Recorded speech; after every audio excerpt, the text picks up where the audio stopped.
A paz do Senhor Jesus Cristo, irmãos, tudo bem? Eu sou o irmão Daniel e trago hoje mais uma palavra para abençoar a vida dos irmãos. E digo aqui que eu estou com muita saudade de todos e contando nos dedos o dia do nosso retorno. Espero que estejamos chegando aí ao fim. Se Deus quiser, está próximo o nosso retorno às atividades na igreja. Se Deus quiser, está próximo. Enquanto isso, estamos aqui fazendo esse vídeo para abençoar a vida dos irmãos através da palavra de Deus que se encontra lá em Apocalipse capítulo 2. Vamos à leitura? Apocalipse 2, do versículo 1 ao 7. Diz assim: Carta à igreja em Éfeso. Ao anjo da igreja em Éfeso escreve: Estas coisas diz aquele que conserva na mão direita as 7 estrelas e que anda no meio dos 7 candeeiros de ouro. Conheço as tuas obras, tanto o teu labor como a tua perseverança, e que não pode suportar homens maus, e que puseste à prova os que a si mesmos se declaram apóstolos e não são, e os achastes mentirosos, e tens perseverança, e suportaste provas por causa do meu nome, e não te deixaste esmorecer. Tenho, porém, contra ti que abandonaste o teu primeiro amor. Lembra-te, pois, de onde caíste, arrepende-te e volta à prática das primeiras obras. E, se não, venho a ti e moverei do seu lugar o seu candeeiro, caso não te arrependas. Tens, contudo, a teu favor que odeia as obras dos nicolaítas, as quais eu também odeio. Quem tem ouvidos, ouça o que o Espírito diz às igrejas. Ao vencedor, dar-lhe-ei que se alimente da árvore da vida, que se encontra no paraíso de Deus. Aleluia, Deus. Através desse texto maravilhoso, Pai, fala conosco. Em nome de Jesus, nos abençoa. Amém. Glória a Deus. Que palavra maravilhosa, irmãos.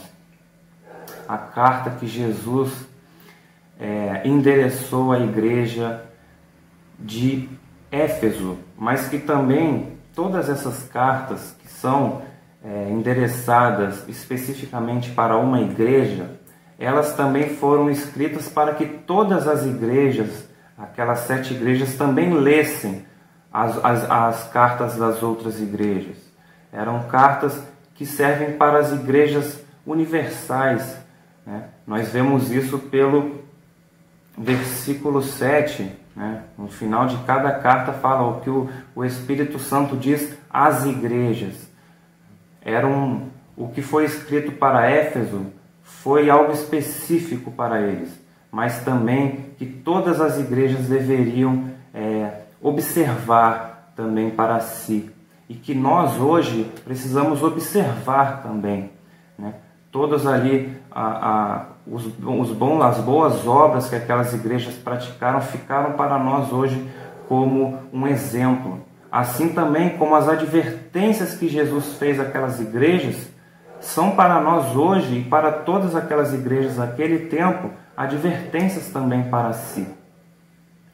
E vamos meditar então numa igreja, a igreja de Éfeso hoje, uma igreja, irmãos, assim como uma moeda que tem 2 faces, a cara e a coroa, e são inseparáveis, não tem como você tirar uma face de uma moeda, você pode cortá-la ao meio, mas mesmo assim ela terá 2 faces. É essencial, está ali na essência da moeda 2 faces. Assim como na igreja, a igreja precisa ter conhecimento de Deus e amor. E a igreja de Éfeso, ela possuía o conhecimento de Deus, trabalhava por esse conhecimento, mas perdeu uma essência, que era o amor. E vamos então analisar isso e extrair daí uma meditação para a nossa vida. Vamos do princípio, versículo 1, diz Jesus a respeito de si. Quem era Jesus para aquela igreja? Diz Jesus: estas coisas diz aquele que conserva na mão direita as 7 estrelas. Foi reconfortante, irmãos, o pastor da igreja de Éfeso ouvir essas palavras. As 7 estrelas, no livro de Apocalipse, ele simboliza os 7 pastores, os 7 anjos daquelas igrejas. E um pastor de Éfeso, irmãos, e o pastor de todas aquelas igrejas estavam ouvindo essa palavra de Jesus, que Jesus conserva eles na mão direita. A mão direita que simboliza o poder de Deus, a força do Espírito Santo de Deus. Irmãos, aquele pastor de Éfeso, ou o bispo de Éfeso, o líder humano daquela localidade, ele estava sendo conservado por Jesus Cristo. Irmãos, quanto trabalho, como era difícil pastorear a igreja de Éfeso. Éfeso era uma cidade grande, uma metrópole já naquela época, né? E havia ali muita idolatria, uma cidade idólatra e imoral. Havia lá o templo de Diana, o comércio girava em torno, né, da idolatria. Então era muito difícil pastorear naquele lugar, era muito difícil ser cristão naquela igreja. Mas Jesus diz: eu tenho conservado você na minha mão direita. Irmãos, quando Jesus escolhe uma pessoa para trabalhar no seu reino, quando Jesus unge um pastor, ele promete segurar esse pastor na sua mão direita. Irmãos, é impossível ser um obreiro na casa de Deus, um pastor ou qualquer tipo de obreiro na casa do Senhor, sem que Deus o sustente. Precisamos do poder de Deus para fazer a obra dele. Precisamos do seu sustento, e Jesus faz isso. Jesus envia e Jesus capacita. Jesus fortalece. Jesus conserva com o seu poder, com a sua mão direita, o seu braço forte, para que esse homem ou essa mulher de Deus permaneça firme, permaneça constante na sua obra. Deus fortalece. Amém? Continuando. Essas coisas diz aquele que conserva na mão direita as 7 estrelas e que anda no meio dos 7 candeeiros de ouro. Irmãos, Jesus, 7 candeeiros de ouro são as 7 igrejas. Jesus anda no meio das 7 igrejas. Jesus anda no meio de todas as igrejas. Jesus anda no meio das igrejas, e que isso tem de importante para nós. Isso é tudo para nós. Jesus anda no meio da igreja. Ele conhece todas as igrejas. Ele sabe tudo o que se passa nas igrejas. Não somente no corpo de Cristo, mas em cada membro Jesus conhece. Jesus conhece todas as obras que temos praticado. Tanto é que ele fala: eu conheço as tuas obras. Irmãos, Jesus sabe tudo aquilo que a gente faz para ele. Todo o nosso trabalho, toda a nossa dedicação ao reino de Deus, Jesus conhece, porque ele anda no meio da sua igreja. Ele sabe tudo o que nós temos feito para o reino dele. Ele anda no meio da igreja. Enquanto estamos reunidos na igreja, Jesus está lá. Jesus está no nosso meio, curando as nossas enfermidades, fortalecendo a nossa alma, nos ensinando. Mas ele também, irmãos, está no nosso meio para mostrar os nossos defeitos. Foi assim que ele fez com a igreja de Éfeso. Ele estava no meio da igreja de Éfeso e ele reconheceu o seu trabalho, mas ele também trouxe ali uma admoestação para aquela igreja, algo que eles deveriam melhorar na sua conduta. E o que Jesus percebeu, qual foi o diagnóstico? Quando Jesus anda no meio da igreja, ele está ali fazendo um diagnóstico da igreja. E qual foi o diagnóstico que Jesus fez da igreja de Éfeso? Vamos lá? Primeiro ele expõe ali os bons feitos daquela igreja, começando no versículo 2. Conheço as tuas obras, tanto o teu labor como a tua perseverança, e que não podes suportar homens maus, e que puseste à prova os que a si mesmos se declaram apóstolos e não são, e os achaste mentirosos. E tens perseverança e suportaste provas por causa do meu nome, e não te deixaste esmorecer. E no versículo 5 ele também fala que eles não... no versículo 6 ele também fala que eles não suportavam as obras dos nicolaítas. Então, quais eram os bons feitos da igreja de Éfeso? A igreja de Éfeso, ela perseverava, irmãos, num trabalho árduo. Jesus conhecia o labor daquela igreja. E essa expressão labor, no grego, ela simboliza um trabalho esgotante, um trabalho árduo. O trabalho da igreja de Éfeso era um trabalho árduo e esgotante, irmãos. E eles permaneciam firmes nisso. Permaneciam firmes nesse trabalho. O trabalho de Deus, a seara, é grande. E diz a palavra que poucos são os trabalhadores. O trabalho é árduo no reino de Deus. Há muito trabalho e eles permaneciam firmes e constantes. E que trabalho era esse que eles permaneciam firmes e constantes? Era contra as heresias daquele tempo que surgiam com grande força. Haviam vários falsos apóstolos que mentiam a respeito da palavra de Deus e criavam teologias para si e arrebanhavam muitas pessoas. E o bispo e o pastor de Éfeso e todos os irmãos naquele lugar, eles pelejavam muito para permanecer firmes na palavra verdadeira de Deus, para combater os falsos profetas, para combater as heresias, para manter a verdade na sua igreja e na sua comunidade. Eles permaneciam firmes nessa conduta. E era difícil, porque muitas heresias surgiam naquele tempo. Tinha uma seita chamada de Nicolaítas, né, que era já um princípio do gnosticismo, né, que por pretexto de liberdade cristã, eles praticavam a imoralidade e a idolatria, né? Como se isso não fosse problema para o cristão praticar a imoralidade, principalmente a imoralidade sexual. Então, eles combatiam esse tipo de heresia naquela igreja. Mas, infelizmente, felizmente eles tinham esse zelo pela palavra, pela verdade, porque verdade é uma só. Naquele período e nos nossos tempos já vivemos, né, como se a verdade fosse relativa. Existissem várias religiões, várias verdades, mas a verdade é uma só, que é a palavra de Deus, é Jesus Cristo como Senhor e Salvador. Essa é a verdade, que eles zelavam por isso. Era o bom feito que Jesus diagnosticou naquela igreja. A igreja de Éfeso tinha o conhecimento de Deus.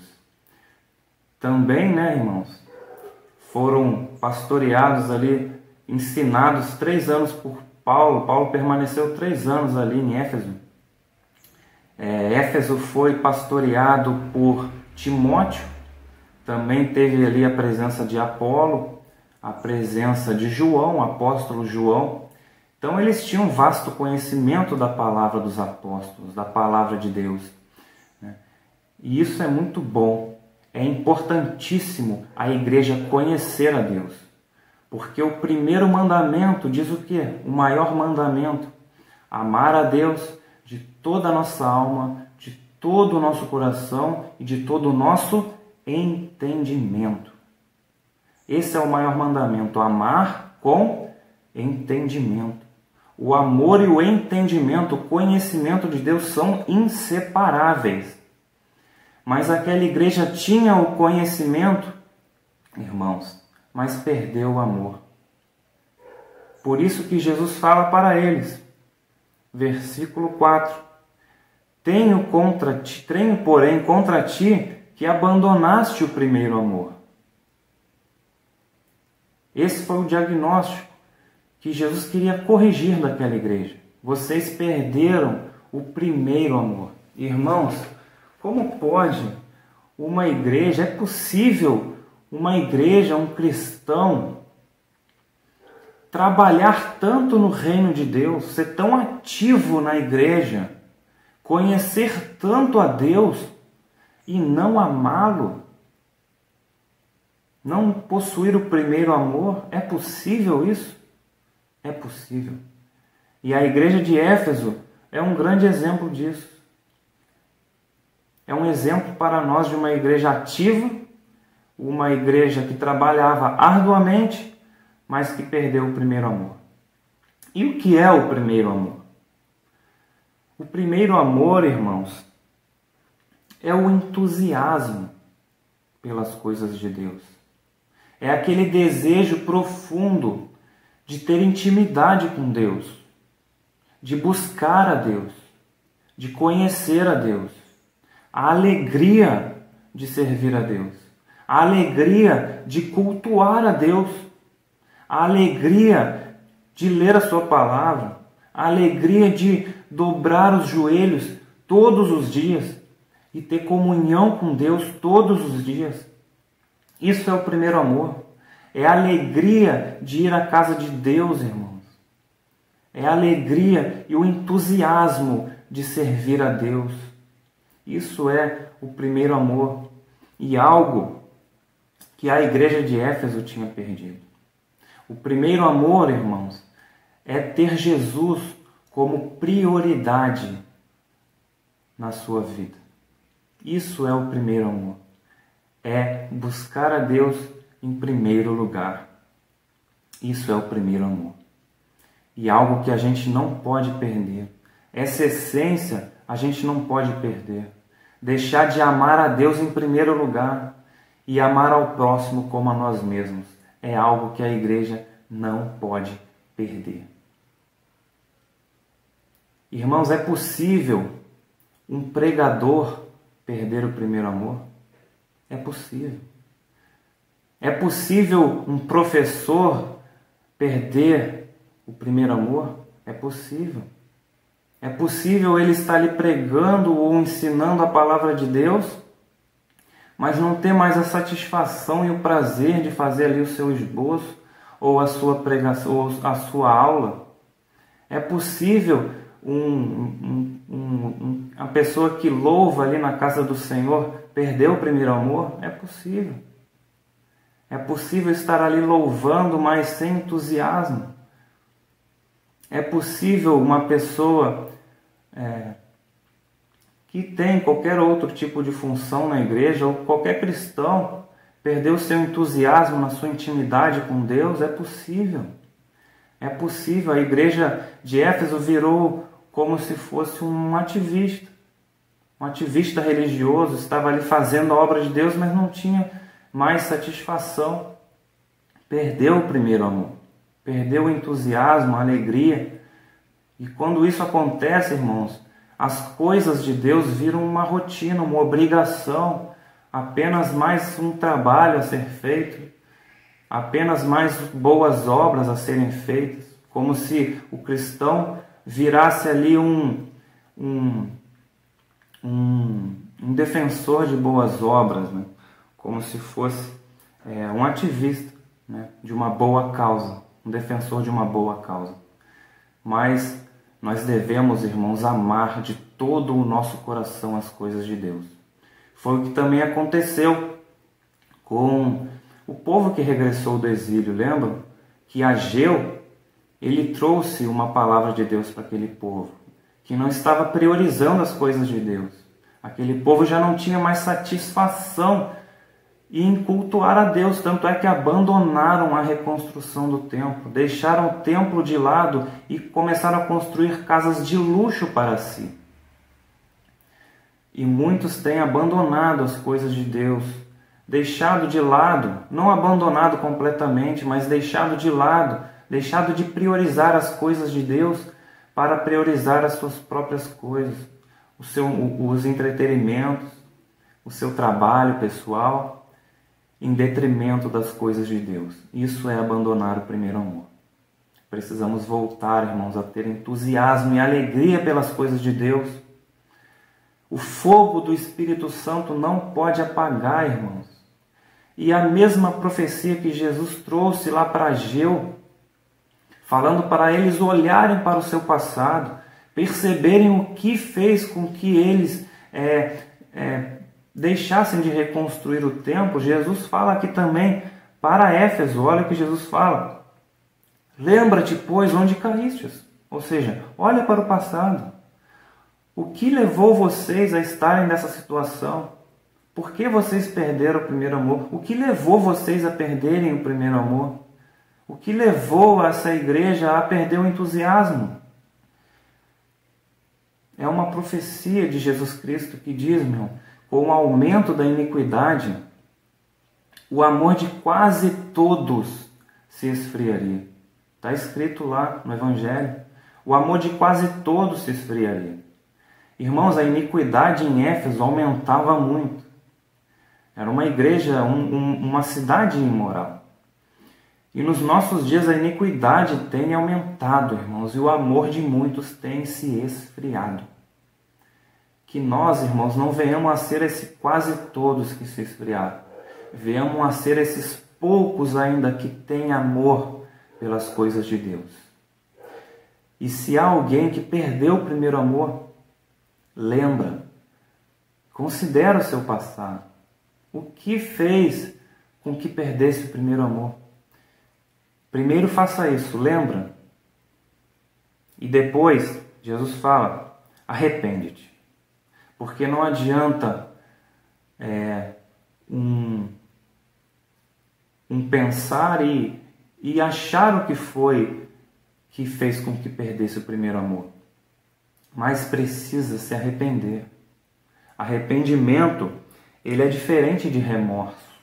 O remorso é você saber o que fez de errado e não querer mudar. Né?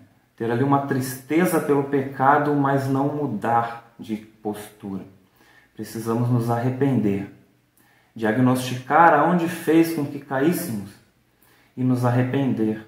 E voltar às práticas das primeiras obras que Jesus fala. O voltar à prática das primeiras obras é voltar ao primeiro amor. Voltar a praticar com intensidade e amor as coisas como praticávamos antigamente. Isso é voltar ao primeiro amor. É ter amor por pregar o Evangelho. É ter amor por orar. É ter amor por ler a Bíblia. É ter amor por ir à casa de Deus. Amar ir à casa de Deus. Aquele que perde o primeiro amor, ele vai à casa de Deus já pensando no que hora o culto vai acabar para poder voltar à sua rotina.